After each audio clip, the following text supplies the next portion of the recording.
Kipindi hiki kinaletwa kwenu kwa ushirikiano wa TBC1 na Tume ya Taifa ya Mipango. Katika milima ya Rungwe, ardhi inaendelea kutoa hadithi za mabadiliko. Hadithi ya leo inaanzia kwenye zao moja ambalo kwa miaka mingi halikupewa uzito mkubwa, lakini sasa limekuwa chanzo cha matumaini mapya.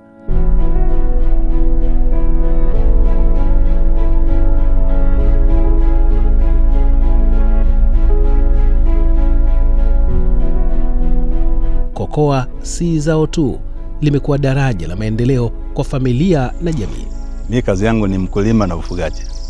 Ndio shughuli zangu angalau zinazonipatia kipato mimi. Sawa, mimi kwanza nilikuwa mtumishi. Mmoja niingia jeshi, lakini aliyeshinikiza kuniingiza jeshi ilikuwa baba. Baba naye alikuwa mwanajeshi. Kwa hiyo nikabidi niache jeshi mimi. Nikaenda kujiunga na shirika kuchimba madini Mwandui pale. Baadaye nikaomba kazi ende yote. Lakini baadaye wale walinisomesha, nikaenda kusoma mambo ya maabara. Kwa ni fundi tabibu. Lakini kutokana mimi toka utoto wangu nimeanza lazao kupanda kokoa wakati yupo baba nikiwa na miaka 9. Nilimpanda kwa baba hapa. Kweli niumiza sana nilipokuwa nafanya kazi za serikali, nikaona ngoja mimi nijiuzuru kazi niende kwenye kazi za kilimo. Nikatoa notes ya mwezi ili nirudi nyumbani. Viongozi wakaniuliza, hebu fikiria, kwa sababu walikuwa wananipenda kazini.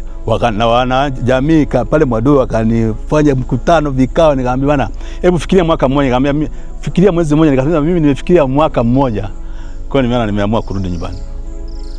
Kwa hiyo niliporudi nikaendelea kujiendeleza na zao la kokoa. Babangu akawa amefariki na baadaye nikaanza kujiendeleza kokoa. Kwa hiyo nimejikita kwenye zao la kokoa. Na bahati nzuri kokoa nilipanda kokoa nikiwa na miaka 9. Kwa hiyo nikaanza kuendeleza. Kwa hizo kokoa kama nilivyowaambia, serikali wakati zao la kokoa hapa iliweka kwenye kitawi kwenye ubalozi huu. Kitalu cha kwanza kiliwekwa mwaka 67. Hizo mbegu zilitoka Ghana huko. Vileta vitabu viwili wilaya ya Rungwe. Rungwe kati, Rungwe kusini, Rungwe kati, Rungwe kusini, na Rungwe kusini zaidi Ngonga huko. Kwa hiyo tunaendelea na zao la kokoa nini. Dira ya Taifa ya Maendeleo 2050 inaweka mkazo kwenye kilimo chenye tija kinachotegemea maarifa, ubunifu na biashara. Hapa Rungwe, dira hii inaonekana kwa vitendo kupitia wakulima waliogeuza ardhi yao kuwa mtaji wa maisha bora. Baada ya kupanda zile kokoa na kurudi kijijini, bahati nzuri kuna wataalamu walikuwa wametoka halmashauri hii ya Rungwe. Jamaa mmoja ni simu sawa anaita Kasonzo. Ndo alipelekwa na serikali kwenda kujifunza namna kutunza kokoa Ghana. Kwa hiyo kutoka ikawa nimefika huko nikakutana naye huyu jamaa akaja kutoa mafunzo kwenye kijiji. Kwenye kijiji kina kitongoji hiki. Akaanza kutoa namna kupogolea kokoa, kutelekeza magonjwa. Na akasema akaja kwa picha kama piga picha wale wadudu. Kuna mbu wa kokoa, kuna viwavi, kuna ugonjwa wa ukungu. Kama piga picha akasema lakini huu mbu wa kokoa saizi hakuna magonjwa, lakini kuna siku kutokana na hali ya hewa, upepo, watafika mbu wako atafika huku. Ambia ila hivi viwavi kuna haya makokoa tuliyoleta huku ndani kuna kiwavi. Mtaona yataoteana, yatazaliana. Na sasa mimi kutoka pale nilipojifunza, akatufunza namna kupogolea. Mimi niliingia kwenye shamba hili kwanza kulipogolea. Kidogo watu wanishika kama kichaa hivi. Waliponiona mimi napogolea hapa, nakata kokoa, nazikata kwa makalisema bwana, ukipogolea kwa hadi kwa sababu ya magonjwa mbu wa kokoa anataka kwenye giza ndio anazalia, lakini kwa kweupe angalau na. Kwa hiyo namchesha tajirani kule na ili wadudu waende kusogea huko. Kwa hiyo nikapogolea hapa, nikapogolea. Watu wakashangaa wengine wakasema mwanavuta bangi. Wengine wakasema si huyu kichaa.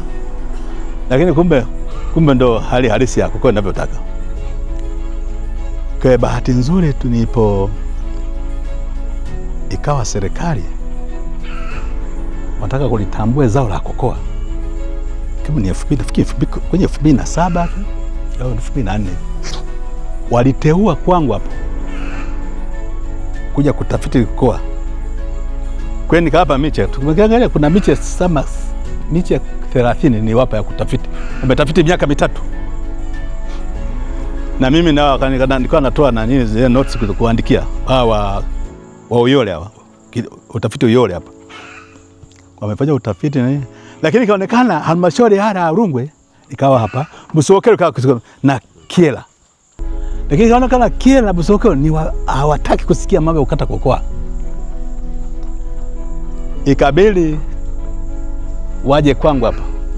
Kwa babana tutabidi wakulima wenzako tuwalete kwako waje wajifunze kwa mkulima mwenzao. Inaonekana sisi hawatuelewi. Kwa hiyo waliwaleta hapa watu kama 100 hivi. Na sherehe zilifanyika hapa. Watu 100 basi tukaingia kwenye shamba ndio nikaelekeza kupogolea ndo kuamini. Ukiona sasa hivi ukienda Kyela watu wanapolea kwa elimu imetoka hapa.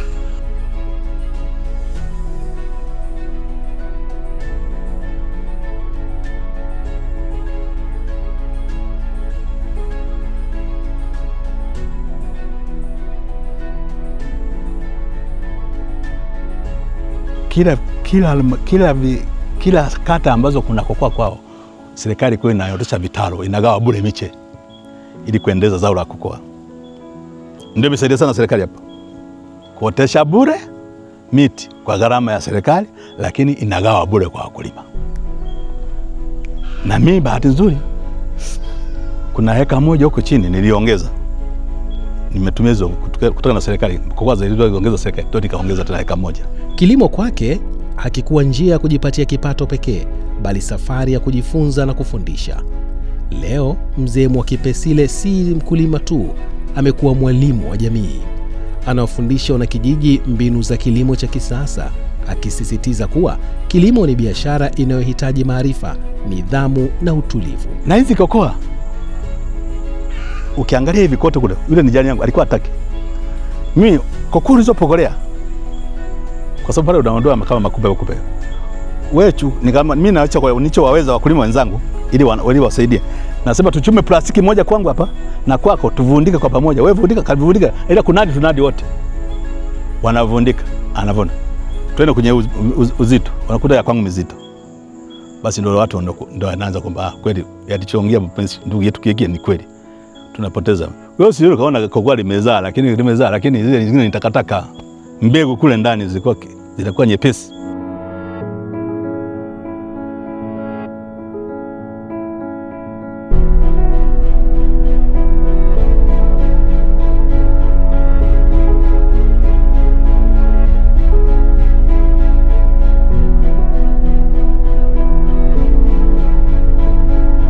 Zaidi ya miongo 4 iliyopita, alifanya uamuzi mkubwa wa kuacha ajira na kujikita kikamilifu katika kilimo cha kokoa. Uamuzi huo haukuwa rahisi, lakini leo umezaa matunda yanayoonekana. Kokoa mimi nisaidia kwanza, moja, masuala ya lishe mimi sipati shida. Mimi nazungumzia hivi kwamba pension yangu mimi ni kokoa. Ndio kuna pension yangu huko. Kwa watoto kusoma shule. Na ajira kokoa. Wageni wakifika nini. Na kuna jamii wengine mimi nikipata kipato huwa nawasaidia. Wengine wanashangaa nasema mtoto ada na nini, wengine anaumwa. Mimi nawasaidia kile kupitia kwenye zao langu la kokoa. Hela napata kwenye kokoa. Ndio zao langu ninayotegemea ni kokoa. Zipo ng'ombe lakini hizo nazo sawa, lakini sana ni zao la kokoa. Kwa sababu mwaka jana kokoa ilipanda ilifika mpaka 30. Japokuwa bei elekezi ya serikali ni shilingi 10,000 kwa kilo. Lakini kapa nafikiri wenzetu kwa Berekosi kulitokea nini? Tumeuza mpaka 32 kilo. Kupitia kokoa ameweza kujenga nyumba ya kisasa, ishara ya mabadiliko yanayowezekana pale mkulima anapowekeza katika uzalishaji wenye tija. Lakini mafanikio yake hayajaishia kwake binafsi, yamekuwa chachu ya maendeleo ya kijiji kizima. Mimi nawakaribisha hao wengine wanataka kuingia kwenye kwa sababu zao la kokoa litatusaidia ulaji duniani. Kwa sababu kokoa na naambia bado wahitaji ni wengi. kuna chocolate, kuna mafuta kupaka, kuna kunywa. Makapi yale wanatengeneza mashudu ya ng'ombe na maziwa yake ni kiboko, matamu kweli. Kwa hiyo naomba wakulima wenzangu na wengine ambao wanataka kupanda waje kwa wingi, tuendelee kuzalisha zao la kokoa. Ila ninaomba moja, serikali kuliko bora ingesindika hapa angalau tuuze kokoa iliyochakatwa ili tupate faida zaidi kuliko kupeleka manani ambayo hajachakatwa. Mapato yatokanayo na zao la kokoa yamechangia kubadilisha sekta ya elimu katika eneo hili. Shule ya sekondari ya mchanganyiko imeweza kujenga bweni la wasichana kwa kutumia mapato ya jamii yanayotokana na kilimo cha kokoa. Hii ni hatua muhimu inayotekeleza moja kwa moja falsafa ya Dira ya Taifa ya Maendeleo 2050 kwamba wanawake ni mhimili wa maendeleo. Sisi kakao sasa hivi tunasema ni mkombozi wetu. Kama mnavyoshuhudia, bweni hili limepatikana kutokana na zao la kakao kwa kushirikiana lakini na fedha za halmashauri pamoja na nguvu za wananchi. Wametujengea bweni kubwa sana ambalo lina vyumba karibu 32. Limeongeza hamasa kubwa sana kwa watoto wote ambao wanashiriki kulala kwenye jengo hili. Viongozi wa eneo wanaeleza kuwa uwekezaji huu umeondoa vikwazo vilivyokuwa vinawakwamisha watoto wa kike. Wanafunzi wenyewe wanashuhudia mabadiliko hayo: muda zaidi wa kujisomea, usingizi wa uhakika na kuongezeka kwa kujiamini. Kipindi cha nyuma watoto walikuwa hawana hamasa hata ya kujisomea. Baada ya kupatikana kwa hili bweni, watoto wamepata hamasa kubwa sana, jambo ambalo limeongeza hata ufaulu kwa shule. Kwa hiyo tunashukuru sana kwa hilo. Tunaishukuru sana serikali ya awamu ya 6 baada ya kukaa karibu sana na wawekezaji ambao ni wanunuzi wa kakao. Kwa kakao tulivyoanza kuuza kwenye makampuni, bado kuna makampuni ambayo yameleta faida kubwa sana kwa jamii. Kwa miaka mingi wanafunzi wa kike walilazimika kutembea umbali mrefu kufika shuleni. Safari hizo zilikuwa na hatari, uchovu na vikwazo vilivyoathiri masomo yao. Leo hali imebadilika kabisa. Bweni la wasichana limeleta usalama, utulivu na mazingira bora ya kujifunza. Faida hizo ambazo zimetusaidia wanafunzi, tunapata muda mwingi wa kujisomea ambapo inatusaidia katika ufaulu wetu. Na pia bweni hili limesaidia kuondoa vishawishi, kwa sababu kuna baadhi ya wanafunzi wanatokea mbali, ambapo kwa mfano wanaotokea Ijiga, humu njiani tunapotembea tunapata vishawishi mbalimbali ambavyo vinaweza kutusababishia matatizo katika elimu yetu. Pia tunapata walimu wanapata muda mwingi wa kutufundisha kwa sababu tunakaa hapa shuleni. Hapa ndipo kokoa inageuka kuwa zaidi ya zao la biashara. Inakuwa chombo cha kujenga kizazi kijacho. Inakuwa uwekezaji katika ndoto za watoto wa kike na inakuwa tafsiri halisi ya maendeleo jumuishi. Bweni hili limetusaidia sana kwa sababu imepunguza umbali kutoka nyumbani hadi shuleni, ambayo imesaidia kuongeza ufaulu wa wanafunzi hasa watoto wa kike. Pia bweni hili limetusaidia kupunguza umbali ambao utaweza kusababisha vishawishi njiani. Vishawishi kama kujiingiza kwenye mapenzi katika umri mdogo ambao husababisha mimba za utotoni.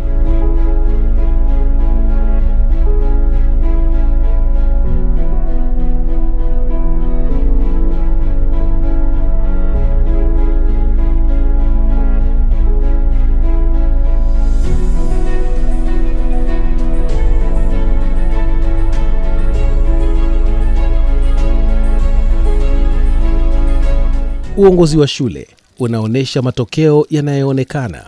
Idadi ya wanafunzi wa bweni imeongezeka, nidhamu imeimarika na ufaulu wa kitaaluma umeanza kupanda. Haya ni matokeo ya moja kwa moja ya jamii kuwekeza katika elimu kupitia nguvu ya kilimo. Baada ya kujengewa bweni hili, niseme kimsingi tumenufaika sana. Kwa maana kwamba hili bweni linabeba wanafunzi kutoka vijiji 5. Kimaanisha kwamba Njugiro, Liebe, Masukuru, Ijiga na Kiroba ndio tunapokea wanafunzi kutoka sehemu hizo. Hawa wanafunzi kimsingi wanatoka sehemu za mbali sana. Lakini baada ya kujengewa bweni, wanafunzi wote wa kike wanakaa mle bwenini. Basi baada ya hilo, wanafunzi kukaa wote bwenini mle, kilichofanyika sasa ni kupata muda mwingi sana kuweza kujisomea. Kwa wanapopata muda mwingi sana kujisomea, kinachofuata ni matokeo mazuri sasa. Kwa mfano, kwa miaka 2 tangu bweni hili lianzishwa, matokeo ya kidato cha pili na kidato cha 4 yamekuwa yakiongezeka mwaka hadi mwaka. Kwa mfano, matokeo ya kidato cha 4 mwaka juzi division 1 ilikuwa 1, 2 zilikuwa 14, 3 zilikuwa 39. Lakini mwaka huu division 1 imeongezeka kutoka 1 mpaka 10, 2 nazo zimeongezeka kutoka 14 mpaka 21, na 3 nazo zimeongezeka kutoka 39 mpaka 47. Kwa unajikuta ufaulu unazidi kuongezeka siku hadi siku, kwa sababu wanafunzi wanakaa hapa hapa. Kwa walimu wakihitaji kuwafundisha wanaokuta wako hapa hapa, kwa automatically utakuta ufaulu unaongezeka kwa sababu ya kuwa na bweni na wanafunzi wanapata muda mwingi sana kujisomea. Dira ya Taifa ya Maendeleo 2050 inalenga taifa lenye kipato cha juu, lenye wananchi wanaoishi maisha marefu na yenye ubora. Malengo haya hayawezi kufikiwa bila jamii zenye nguvu kiuchumi, na jamii zenye nguvu huanza na mkulima mwenye nguvu. Kwa hiyo huu mti ni mti toka Ivory Coast, sio Ghana. Hii ni Ivory Coast. Kwa ndio nalichuma ile. Hizi Ivory Coast hizi Ivory Coast mwanzoni walileta toka mwaka 60 walileta zile za Ghana. Za Ghana mti mmoja unatoa kilo 50 kwa mwaka. Katika mashamba ya kokoa ya Rungwe tunaona mfano wa maendeleo yanakoanzia chini kwenda juu. Tunaona mkulima akigeuka mwalimu, tunaona zao likigeuka shule, tunaona mapato yakigeuka matumaini. Hii ni hadithi ya Tanzania inayojijenga kupitia ardhi yake, hadithi ya wananchi wanaochukua dira ya taifa na kuifanya iwe maisha yao ya kila siku. Kokoa ya Rungwe si hadithi ya zao pekee, ni hadithi ya taifa linalojijenga kutoka shambani. Ni pale mkulima anapoinuka ndipo mustakabali wa Tanzania unapopata mizizi yake.